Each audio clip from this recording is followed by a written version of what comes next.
Hey guys, Tara Shaw here with The Alternative. More annoying than anything else, hiccups can definitely put a damper on your day. Here are some easy, natural ways to combat hiccups when they arise. Take a half teaspoon of cardamom powder and mix with a cup of boiling water.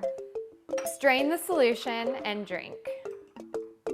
A tablespoon of mustard seeds mixed with clarified butter or ghee can also reduce hiccups by stimulating the nerves in the throat region. Swallow this and wait. A quick way to discourage hiccups is to inhale black pepper, as it can cause sneezing, which is a violent movement of the respiratory tract and can put an end to hiccups. Try these and see what works.